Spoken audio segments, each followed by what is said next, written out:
নারায়ণগঞ্জে ভুয়া ঋণ তৈরির অভিযোগের পর প্রিমিয়াম ব্যাংকে হাসিনা আমলে হওয়া আরও অনিয়ম বেরিয়ে আসছে।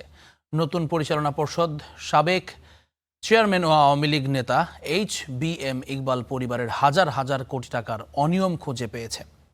এ বিষয়ে চিঠিও দেয়া হয়েছে দুদকে। হয়েছে একাধিক মামলাও। অনিয়মের ধকলে ব্যাংকটির খেলাপি ঋণ বেড়ে এখন 10,000 কোটি টাকা ছাড়িয়েছে। আরও জানাচ্ছেন ওয়ালিদ সাকিব।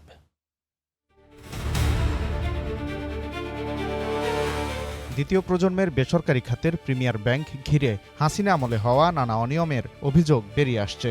ভুয়া ঋণ তৈরি, অর্থ পাচার, CSR ও ভবন ভাড়ার নামে অর্থ আত্মসাৎ এবং কেনাকাটার নামে সরিয়ে নেওয়া হয়েছে হাজার হাজার কোটি টাকা। এর সবকিছুই ঘটেছে সাবেক চেয়ারম্যান ও আওয়ামী লীগ নেতা ডাক্তার HBM ইকবালের সময়। 1999 সালে প্রতিষ্ঠার পর থেকে 2025 সাল পর্যন্ত টানা 26 বছর তিনি ব্যাংকটির চেয়ারম্যান ছিলেন। ওই সময়ে ইকবাল পরিবারের নিয়ন্ত্রণে ছিল প্রিমিয়ার ব্যাংক। 5 আগস্ট গণঅভ্যুত্থান পরবর্তী 2025 সালের জানুয়ারি মাসে চেয়ারম্যান পদ থেকে সরে দাঁড়ান ইকবাল। পরে ওই পদে বসেন তার ছেলে ইমরান ইকবাল। তবে 2025 সালের আগস্টে পর্ষদ ভেঙে দেয় বাংলাদেশ ব্যাংক। নতুন পর্ষদ দায়িত্ব নেয়ার পর ব্যাংকটির রন্ধ্রে রন্ধ্রে খুঁজে পেয়েছে ইকবাল পরিবারের অনিয়ম। অন্যান্য ব্যাংকে ঋণ খেলাপিরা যারা ঋণ নিয়ে যাচ্ছেন, ঋণ খেলাপি মানে ইচ্ছা করে খেলাপি হয়েছেন, ঋণ নিয়ে টাকাটা মেরে দিবেন এই চিন্তা করেই তারা ঋণ হয়েছে। কিন্তু প্রিমিয়ার ব্যাংকে যেটা হয়েছে সেটা যে যিনি চেয়ারম্যান, যিনি মালিক, তিনি টাকাগুলি সরিয়েছেন বুদ্ধি করে, মানে বিভিন্ন রকম ট্রিক্সে, বিভিন্ন রকম চালাকি করে টাকাগুলি নিচ্ছেন। বাংলাদেশ ব্যাংকের এক পরিদর্শন প্রতিবেদনে উঠে এসেছে ব্যাংকটির নারায়ণগঞ্জ শাখায় 43টি প্রতিষ্ঠানের নামে ভুয়া রপ্তানি আদেশ দেখিয়ে 3,081 কোটি টাকার অনিয়ম করেছে।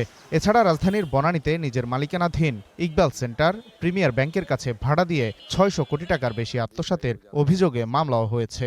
এমনকি CSR তহবিল থেকে 34 কোটি টাকা আত্মসাৎ করে স্ত্রী ও বাবার নামে গড়া প্রতিষ্ঠানে সরিয়েছেন ইকবাল। যেমন সাইফুজ্জামানের ওনার চুরি আমরা জানি, এস আলমের চুরি আমরা জানি, নজরুলের চুরি আমরা জানি, কিন্তু ইকবাল সাহেবের মানে চুরিটা বড় অদ্ভুত। ওই রিপোর্টের মধ্যে যেগুলি আসছে অনিয়ম, দেখা গেল এখানে অনেকগুলো ভেন্ডর আছে, প্রায় 110 জন 20 জন ভেন্ডর।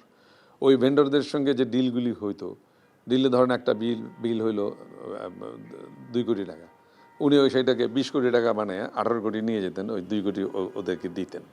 নতুন পর্ষদ এরই মধ্যে অনিয়মের ফরেনসিক অডিটের বিস্তারিত জানিয়ে দুদকে একাধিক চিঠি দিয়েছে, যেখানে অভ্যন্তরীণ কেনাকাটার নামে প্রায় 1,500 কোটি টাকা আত্মসাতের অভিযোগ আছে। আমাদেরকে বাংলাদেশ ব্যাংক ইনস্ট্রাকশন দেয় যে ওই ব্যাংকের অনেক অনিয়ম আছে, বেনিয়ম আছে, এগুলি আপনারা একুয়ার করেন, ফরেনসিক করেন।